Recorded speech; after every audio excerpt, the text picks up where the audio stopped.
ഇപ്പോൾ യേശു ക്രിസ്തുവിനോട് ആയിരിക്കുന്നവർക്ക് ശിക്ഷാവിധിയില്ല. റോമ 8:1 റോമ 8:1 പറയുന്നു, ഇപ്പോൾ യേശു ക്രിസ്തുവിനോടുകൂടി ആയിരിക്കുന്നവർക്ക് ശിക്ഷാവിധിയില്ല. ഈ ശരീരം മരിച്ചു കഴിയുമ്പോൾ, ഞാനും നിങ്ങളും ഈ ശരീരത്തിൽ നിന്നും പുറത്തേക്ക് ഇറങ്ങി കഴിയുമ്പോൾ ആരെങ്കിലും ചോദിക്കുക, എങ്ങോട്ട് പോകുന്നു?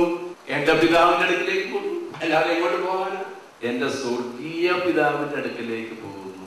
അപ്പോൾ ഇപ്പോൾ യേശു ക്രിസ്തുവിനോട് ആയിരിക്കുന്നവന് ശിക്ഷാവിധി ഇല്ല എന്ന് തറപ്പിച്ച് വചനം പറയുന്നത് കൊണ്ട് ഈ സമയത്ത് ഞാൻ എന്റെ ശരീരത്തിൽ മരിച്ചാൽ ഞാൻ സ്വർഗത്തിലേക്ക് തന്നെയാ പോകുന്നെന്ന് യാതൊരു സംശയിക്കണ്ട.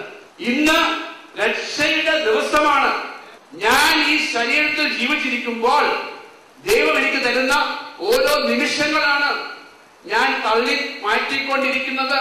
എന്റെ ഈ കണ്ണുകൾ അടഞ്ഞു കഴിഞ്ഞാൽ എനിക്ക് കിട്ടിയ സമയം തീർന്നു. അന്നേരം ഈ വലിയ സ്നേഹവാനായ ദൈവത്തിന്റെ മുമ്പിൽ നിൽക്കുമ്പോൾ അവൻ അന്ന് സ്നേഹിക്കാനല്ല വരുന്നത്, വിധിക്കുവാനാണ് വരുന്നത്. അതാണ് വചനം പറയുന്നത്. ഇത്രയും വലിയ സ്നേഹമായ ദൈവം, കാരുണ്യവനായ ദൈവം മരിച്ചു കഴിയുമ്പോൾ വിധികർത്താവായി മാറും. അത് നമ്മളോട് ആരും പറഞ്ഞു തരാനില്ല. ദൈവത്തിന്റെ സ്നേഹത്തെ കുറിച്ച് വർണ്ണിച്ച് പറയുമ്പോൾ അതിലൊരു മറുവശമുണ്ട്. ദൈവം നമ്മളെ വിളിച്ചിരിക്കുന്നത് ഒന്നാമതായിട്ട് ദൈവത്തിലൂടെ ആയിരിക്കുവാൻ. അങ്ങനെ ദൈവത്തിലൂടെ ആയിരുന്ന അവിടുത്തെ അറിഞ്ഞിട്ട് അവിടുത്തെ സ്നേഹിക്കണം. എങ്ങനെയാണ് അവിടുത്തെ സ്നേഹിക്കുക?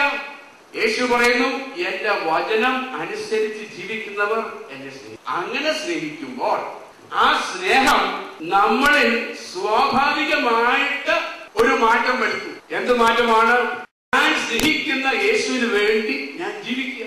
എന്റെ ജീവിതകാലം മുഴുവനും അവനെ സേവിക്കുക. വേദവാക്യങ്ങളിൽ പഠിച്ചു, അറിയുക, സ്നേഹിക്കുക, സേവിക്കുക. ഇത് മൂന്നും നടന്നിട്ടുണ്ടോ? ഇത് ദൈവം നമ്മളെ ശിക്ഷിച്ചതിന്റെ കാരണം അതാണ്. അവിടുത്തെ അറിയുക, അവിടുത്തെ സ്നേഹിക്കുക, അവിടുത്തെ സേവിക്കുക. ആദ്യത്തെ ആദവും ഹവ്വായും പിശാചിന്റെ വചനം കേട്ട് ദൈവത്തിൽ നിന്നും അകന്നു പോയ അവസരത്തിൽ അവർ മരിച്ചു. മരിച്ചു എന്ന് പറയുന്നത് ശരീരത്തിലുള്ള മരണമല്ല, ആത്മാവിന്റെ തലത്തിൽ ആത്മാവായ ദൈവവുമായിട്ടുള്ള വേർപെടലാണ്. അല്ലാതെ മനുഷ്യന്റെ ആത്മാവ് മരിച്ചെന്നല്ല. മനുഷ്യന്റെ ആത്മാവ് ദൈവത്തിന്റെ ആത്മാവിൽ നിന്നും വേർപെട്ട അവസ്ഥയ്ക്കാണ് ദൈവം വിളിക്കുന്നത് മരണം. ആ വേർപെടൽ, അങ്ങനെ വേർപെട്ടു പോയ ആദത്തിന്റെ സന്തതികളായിട്ടാണ് ഈ ലോകത്തിലുള്ള സർവ മനുഷ്യരും പിറന്നു വീഴുന്നത്. ആ കൂട്ടത്തിൽ ഇന്ന് ഞാനും നിങ്ങളും ഈ ലോകത്തിലേക്ക് പിറന്നു വീണപ്പോൾ മരണത്തിലാണ് വന്നിരിക്കുന്നത്. എന്ന് പറഞ്ഞാൽ ദൈവവുമായിട്ട് വേർപെട്ട ഒരവസ്ഥയിൽ. അതിന്റെ ഫലമായിട്ടാണ് നമ്മളുടെ ആത്മീയ ജീവിതത്തിൽ ഒരുപാട് പ്രശ്നങ്ങൾ ഉണ്ടാകുന്നത്. കാരണം എന്റെ ആത്മാവിന് എനിക്കെതിരെ വരുന്ന പ്രലോഭനങ്ങളെ നേരിടാനുള്ള ശക്തിയില്ല. ഏത് പ്രലോഭനത്തിലും ഞാൻ വീണുപോകും. കാരണം ദൈവത്തിന്റെ ജീവൻ എന്നിലില്ല. എന്റെ മനസ്സില് ഞാൻ ജനിക്കുന്ന സമയം മുതൽ ഇന്ന് വരെ അനേകം വ്യക്തികളിലൂടെ ഒരുപാട് മുറിവ് വന്നിട്ടുണ്ട്.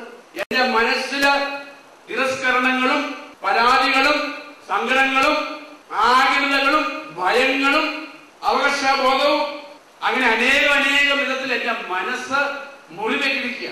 ഇതിന്റെയൊക്കെ ഫലമായിട്ട് എന്റെ ശരീരം രോഗം കൊണ്ട് നിറഞ്ഞിരിക്കുക. അതിന്റെയൊക്കെ ഫലമായിട്ട് ഞാൻ കുടുംബജീവിതത്തിലേക്ക് വരുമ്പോൾ ഞാൻ എന്റെ ജീവിത പങ്കാളിയുമായിട്ട് എനിക്ക് സ്നേഹിക്കാൻ പറ്റുന്നില്ല. ഭാര്യ പറയുന്നത് ഭർത്താവിന് സ്വീകരിക്കാൻ പറ്റുന്നില്ല, ഭർത്താവ് പറയുന്നത് ഭാര്യയ്ക്ക് സ്വീകരിക്കാൻ പറ്റുന്നില്ല. ഇങ്ങനെ പോകുന്നു മനുഷ്യന്റെ കഥ. ഇതിനെല്ലാം പരിഹാരം കണ്ടെത്തുന്നത് പിന്നെ വേറെ എവിടെയെങ്കിലും. ഇന്ന് മനുഷ്യൻ അനുഭവിക്കുന്ന സർവ പ്രശ്നങ്ങളുടെയും പിന്നിൽ ഒരൊറ്റ കാരണമുണ്ട്. ദൈവവുമായിട്ട് കൂട്ടായ്മയിലല്ല. ദൈവത്തിന്റെ വിളിക്ക് മനുഷ്യൻ പ്രത്യുത്തരം കൊടുത്തിട്ടില്ല. നമ്മള് ജനിക്കുമ്പോഴേ വേർപെട്ട അവസ്ഥയിലാണ്, ദൈവവുമായിട്ട് വേർപെട്ട അവസ്ഥ.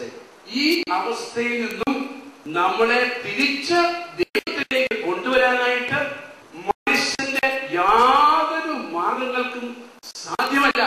മനുഷ്യന്റെ പാപം നിറഞ്ഞ മനുഷ്യന്റെ ആത്മാവിനെ ദൈവവുമായിട്ട് വീണ്ടും കൂട്ടായ്മയിൽ വരാൻ അസാധ്യം. അതിനൊറ്റ മാർഗമേ ഉള്ളൂ.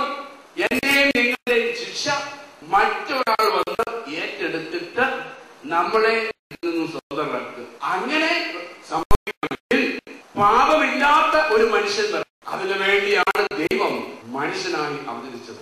ആദത്തിന്റെ പാലിന്റെ ഛായയിലല്ല വന്നിരിക്കുന്നത്. കാരണം പരിശുദ്ധാത്മാവിന്റെ ശക്തിയാൽ ഒരു പുരുഷന്റെയും സ്പർശനമേൽക്കാത്ത ഒരു കന്യകയിൽ നിന്നും പിറന്നു വന്നു.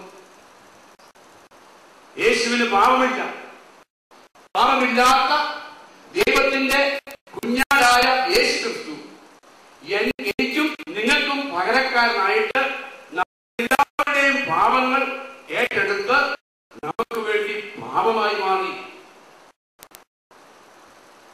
ആ പാപത്തിന് പരിഹാരം